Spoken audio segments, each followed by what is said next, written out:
বন্ধুসকল, আজি 13 অক্টোবৰ তাৰিখটো। আজি 13 অক্টোবৰ 2025 তাৰিখত আমাৰ ভাৰতবৰ্ষৰ একমাত্ৰ বিপ্লৱী যুৱ সংগঠন AIDYO অৰ্থাৎ অল ইণ্ডিয়া ডেম'ক্ৰেটিক ইউথ অৰ্গেনাইজেশ্যনে এটা সৰ্বভাৰতীয় প্ৰতিবাদ দিৱস পালন কৰিছে। বিশেষকৈ এই সমগ্ৰ ভাৰতবৰ্ষতেই এই প্ৰতিবাদ দিৱস কাৰ্যসূচী চলি আছে আৰু আমাৰ ছাত্ৰ যুৱকসকলৰ মূল সমস্যা হৈছে তীব্ৰ নিবনুৱা সমস্যা। আৰু এই ভয়াৱহ নিবনুৱা সমস্যাই সমগ্ৰ ভাৰতবৰ্ষৰ লগতে অসমৰ ছাত্ৰ যুৱকসকলক এটা হতাশা নিৰাশালৈকে পৰ্যবসিত কৰিছে। এনেকুৱা এটা প্ৰেক্ষাপটত এই নিবনুৱা ছাত্ৰ যুৱকসকলৰ সংস্থাপনৰ দাবীত আমি বিভিন্ন সময়ত প্ৰতিবাদী কাৰ্যসূচী কৰি আহিছোঁ আৰু আজি 13 অক্টোবৰ 2025 তাৰিখতো আমি এই কাৰ্যসূচী সৰ্বভাৰতীয় আকাৰত পালন কৰিছোঁ। বিশেষকৈ এই তীব্ৰ নিবনুৱা সমস্যাৰ লগতে অইন এটা সমস্যা হৈছে দুৰ্নীতি। বিভিন্ন ক্ষেত্ৰত বিভিন্ন অফিচ আদালতত সকলো ক্ষেত্ৰতেই আজি দুৰ্নীতি মাৰাত্মকভাৱে গা কৰি উঠি আছে। এই দুৰ্নীতিৰ বিৰুদ্ধেও আমি আন্দোলন কৰি আছোঁ আৰু এই দুৰ্নীতিৰ লগতে যিবিলাক পৰীক্ষা হৈ আছে, যিবিলাক প্ৰতিযোগিতামূলক পৰীক্ষাবিলাক হৈ আছে, এই প্ৰতিযোগিতামূলক পৰীক্ষাবিলাকতো চৰকাৰৰ যি আন্তৰিকতা, সেই আন্তৰিকতাত আমি পৰিলক্ষিত হোৱা নাই। বিশেষকৈ যিমানখিনি আজি কেইবাবছৰ ধৰি যিমানখিনি প্ৰতিযোগিতামূলক পৰীক্ষাবিলাক হৈ আছে, এই পৰীক্ষাবিলাকত প্ৰশ্নকাকত ফাদিল সমস্যাটো এটা ডাঙৰ সমস্যা হিচাপে দেখা দিছে। প্ৰায়খিনি পৰীক্ষাই দুবাৰ পাতিব লগা হৈছে আৰু সেইকাৰণে আমি দাবী জনাইছোঁ যে তীব্ৰ নিবনুৱা সমস্যা সমাধানৰ কৰাৰ চৰকাৰে প্ৰচেষ্টা গ্ৰহণ কৰাৰ লগতে এই যে বিভিন্ন প্ৰতিযোগিতামূলক পৰীক্ষাবিলাকত যে পেপাৰ লিক হয় বা প্ৰশ্নকাকত ফাদিল হয়, তাত প্ৰতিৰোধ কৰিব লাগে। বিশেষকৈ এই প্ৰশ্নকাকত ফাদিলৰ লগত যিসকল অপৰাধী যুক্ত হৈ আছে, এই অপৰাধীবিলাকক দৃষ্টান্তমূলক শাস্তি প্ৰদান কৰিব লাগে।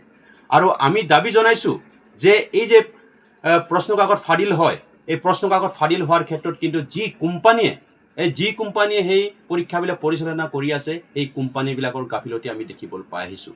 সেইকাৰণে চৰকাৰক আমি দাবী জনাইছোঁ যে সকলো ধৰণৰ প্ৰতিযোগিতামূলক পৰীক্ষাৰ লগতে সকলো ধৰণৰ পৰীক্ষাই চৰকাৰে নিজেই গ্ৰহণ কৰিব লাগে, কোনো কোম্পানীক দিব নালাগে। আৰু যিবিলাক কোম্পানীয়ে আজি পৰীক্ষাবিলাক পৰিচালনা কৰি আছে, এই কোম্পানীবিলাক ইতিমধ্যে ব্লেকলিষ্টেড কৰা বুলি আমি শুনিবলৈ পাইছোঁ। গতিকে সেই কোম্পানীবিলাকক বাদ দি চৰকাৰে এই পৰীক্ষাবিলাক নিজ হাতেৰে নিয়ন্ত্ৰণ কৰিব লাগে। আৰু লগতে যি হাৰত আজি দুৰ্নীতি বাঢ়ি আছে, এই দুৰ্নীতি অতি শীঘ্ৰে প্ৰতিৰোধ কৰিব লাগে।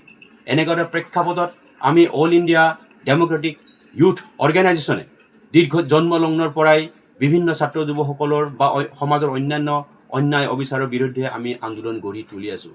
এনেকুৱা এটা প্ৰেক্ষাপটত আমি ছাত্ৰ যুৱকসকলৰ যি হতাশা নিৰাশা আজি বাঢ়ি আছে, এই হতাশা নিৰাশাৰ বিৰুদ্ধেও আমি আন্দোলন কৰি আছোঁ। আৰু এই হতাশা নিৰাশাৰ একমাত্ৰ প্ৰতিৰোধ কৰাৰ একমাত্ৰ হাথিয়াৰ হৈছে এই নিবনুৱাসকলক সংস্থাপন দিব লাগে। আজি কেন্দ্ৰ চৰকাৰ আৰু ৰাজ্য চৰকাৰ মিলি লাখ লাখ ভেকেঞ্চি খালী পদ খালী আছে। এই খালী পদবিলাকতে এই খালী পদবিলাকতে যদি আজি মকৰুল কৰে, তেনেহ'লে কেইবা লাখ নিবনুৱাই যুৱক যুৱতী এটা চাকৰি পাব। আৰু লগতে যি নিবনুৱা হাৰ বাঢ়ি আছে, নিবনুৱা সংখ্যা যি হাৰত বাঢ়ি আছে, এই নিবনুৱাবিলাক সংস্থাপন দিবলৈ হ'লে নতুনকৈ পদ সৃষ্টি কৰিব লাগিব। আৰু গোটেই দেশৰ লগতে ৰাজ্যবিলাকতো বিভিন্ন জিলাবিলাকতো ঠায়ে ঠায়ে য'ত যি উদ্যোগ কল কাৰখানাৰ প্ৰয়োজন, সেই উদ্যোগ কল কাৰখানা গঢ়ি তুলিব লাগিব, যাৰ ফলত নিবনুৱাসকলে তাত কিছু সংখ্যক হ'লেও সংস্থাপিত হ'ব।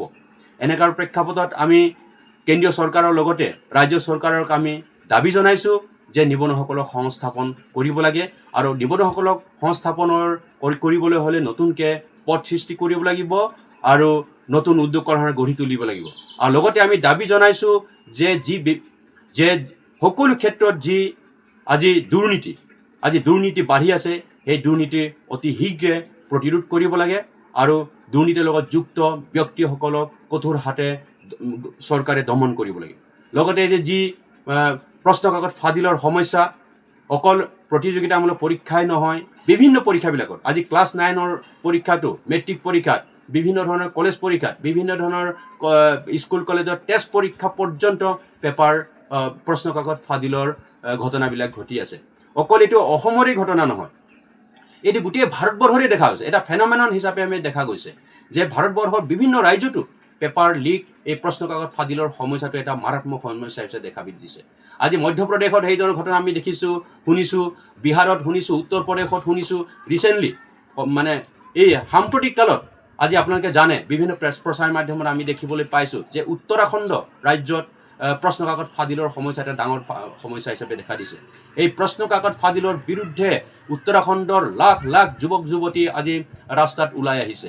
এই প্ৰতিবাদী কাৰ্যসূচীত উত্তৰাখণ্ডৰ মুখ্যমন্ত্ৰী পৰ্যন্ত মানে এই প্ৰতিবাদী মানে নিয়ন্ত্ৰণ কৰিবৰ কাৰণে, হাম কটাবৰ কাৰণে এই প্ৰতিবাদীস্থলীত যাবলৈ বাধ্য হ'ল। এনেকুৱাৰ প্ৰেক্ষাপটত আমি সেইটো কেৱল এখন ৰাজ্যৰ বিষয় হিচাপে আমি দেখা নাই, সমগ্ৰ দেশৰ সমস্যা হিচাপে আমি দেখিছোঁ। গতিকে এই সমস্যাটো এটা ডাঙৰ সমস্যা। এই সমস্যাটো চৰকাৰে কঠোৰ হাতেৰে মানে নিয়ন্ত্ৰণ কৰিব লাগে আৰু উপযুক্ত মেধাসম্পন্ন ছাত্ৰ ছাত্ৰীসকলক উপযুক্তভাৱে ন্যায় প্ৰদান কৰিব লাগে। এই দাবী আমি কেন্দ্ৰীয় চৰকাৰ আৰু ৰাজ্য চৰকাৰক জনাইছোঁ।